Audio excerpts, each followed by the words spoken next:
جب کوئی کہہ رہا ہے بغیر خوف، بغیر بارش، بغیر سفر کے، مراد یہ کہ یہ تین تو بڑی بڑی وجوہات ہیں جن کی وجہ سے نمازیں جمع ہو سکتی ہیں. اس سے یہ بھی ثابت ہو گیا کہ ان تینوں جگہ پہ ویسے ہی ہو سکتی ہیں.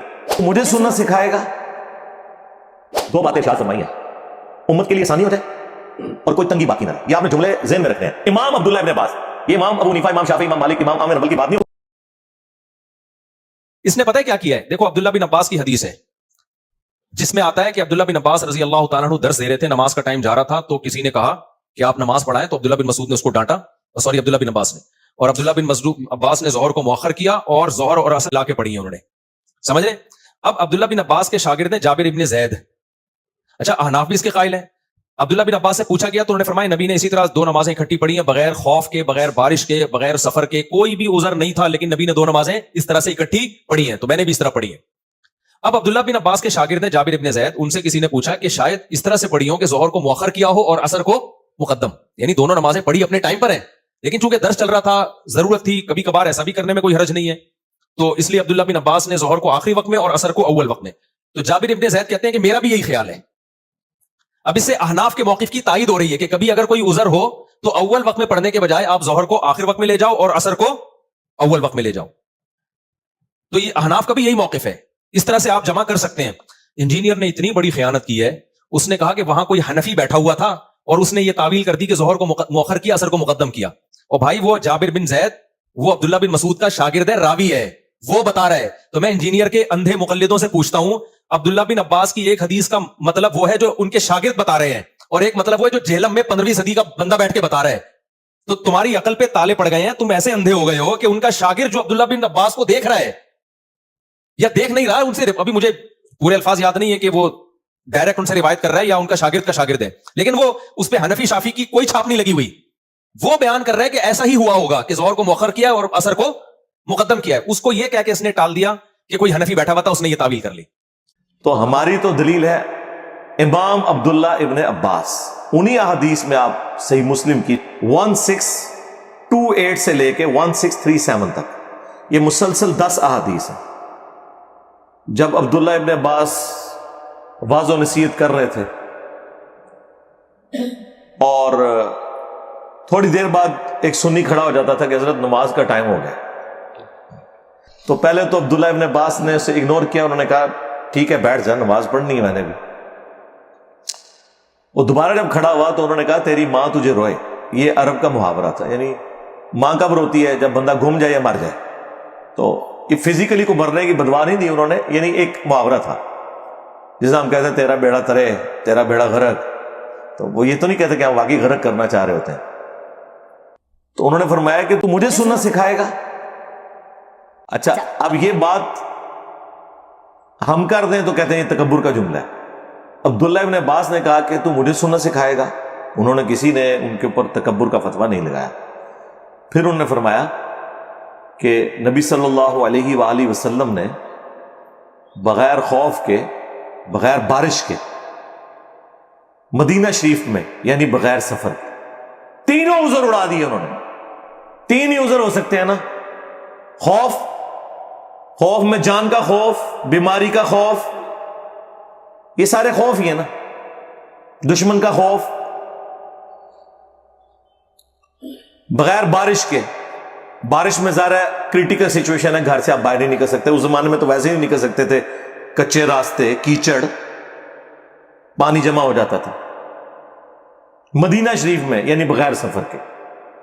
جب وہ یہ کہہ رہے تھے بغیر خوف کے، بغیر بارش کے، بغیر سفر کے، اب سنیوں کے بابوں نے اور ان کے مولویوں نے بیچ میں لگا لیا کہ اس میں یہ تو نہیں لکھا ہوا کہ بغیر کسی وجہ کے. یہ عبداللہ ابن عباس کے فرشتوں کے دماغ میں بھی یہ بات نہیں ہوگی کہ اس میں سے یہ پاک کسی نے نکال لینی ہے. وہ یہی تو کہنا چاہ رہے تھے کہ کوئی وجہ نہیں تھی. وہ کہتے نہیں جملہ بولے. جب کوئی کہہ رہا ہے بغیر خوف، بغیر بارش، بغیر سفر کے، مراد یہ کہ یہ تین تو بڑی بڑی وجوہات ہیں جن کی وجہ سے نمازیں جمع ہو سکتی ہیں. اس سے یہ بھی ثابت ہو گیا کہ ان تینوں جگہ پہ ویسے ہی ہو سکتی ہیں. یہ اس کے اندر امپلائڈ ہے کہ بارش ہو، خوف ہو، سفر ہو تو آپ نے تو جمع کرنی ہے. اس کے بغیر بھی نبی علیہ السلام نے مدینہ شریف میں ہمیں ظہر عصر کی نمازیں جمع فرمائی اور مغرب اور عشاء کی بھی جمع کی. تو تابعین پوچھتے ہیں کہ یہ رسول اللہ نے عمل کیوں کیا تھا صلی اللہ علیہ وآلہ وسلم؟ تو انہوں نے کہا تاکہ امت کے لیے اس معاملے میں آسانی ہو جائے اور کوئی حرج تنگی باقی نہ رہے.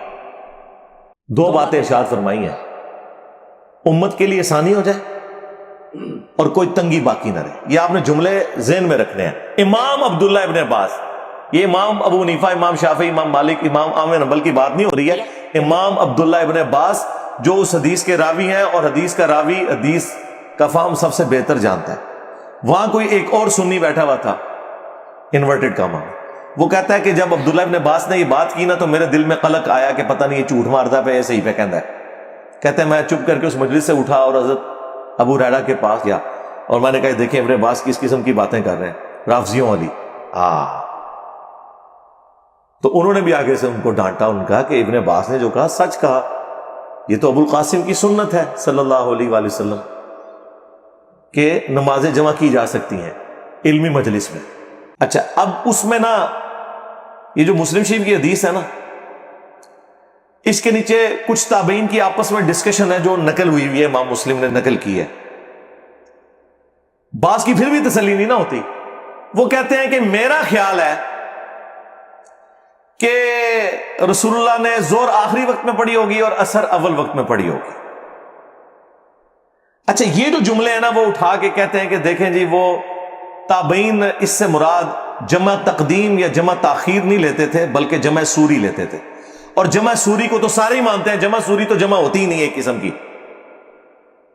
زور آخری وقت میں اور عصر اول وقت میں آپ نے پڑھی تو کون سی جمع ہوئی؟ زور کے وقت میں ہوئی، عصر کے وقت میں. اور یہ وہ جمع ہے جسے حنفی بھی کہتے ہیں ٹھیک ہے. مثلا آج کل آلموسٹ جو سنت کے مطابق عصر کا وقت داخل ہو رہا ہے تقریباً 2:45 بجے. آپ 2:30 بجے زور کی نماز پڑھ لیں اور 2:45 پڑھ لیں عصر کی نماز، تو نمازیں اپنے وقت کے اندر ہیں. اسے کہا جاتا ہے جمع سوری سینٹر میں. اور ایک ہے جمع تقدیم. جمع تقدیم یہ ہے کہ زور کے ساتھ ہی عصر ملا لی جائے. وہ بخاری مسلم میں ہے کہ نبی علیہ السلام اگر ظہر کے وقت سفر کے لیے نکلتے تو ادھر ہی مدینہ شریف کے اندر ہی زور عصر کٹھی پڑھ لیتے. تو کیا مطلب ہے کہ بھی عصر کا وقت تو ابھی شروع ہی نہیں ہوا، تو جمع تقدیم ہوگی. یہ واضح حدیثیں ہیں بخاری مسلم کی، انفی نہیں مانتے اس کو. اس میں لکھا ہوا ہے کہ اگر زور کا وقت شروع ہو چکا ہوتا تو آپ عصر بھی ساتھ ہی پڑھ کے نکلتے. اب انفیوں کی تو موت ہوگی نا اس حدیث کی وجہ سے، کیونکہ یہاں تو جمع سوری ہوئی نہیں ہے، زور کا وقت داخل ہوا ہے. اس کے آگے لکھا ہوا ہے پھر کہ اگر آپ زور کا وقت داخل ہونے سے پہلے نکلتے پھر عصر کے وقت میں جا کے دونوں نمازیں جمع کرتے تاکہ زیادہ ٹریولنگ ہو جائے. لاجیکل ہے. تو بالکل واضح حدیث ہے بخاری مسلم میں. تو مجھے بتائیں کیا حنفیوں نے یہ سفر والی حدیثیں مان لی نہیں ہے نمازیں جمع کرنے والی؟ وہ تو سفر میں ماننے کے لیے تیار نہیں ہے. وہ صرف کہتے ہیں جی حاج و عمرے والا ہم مانتے ہیں.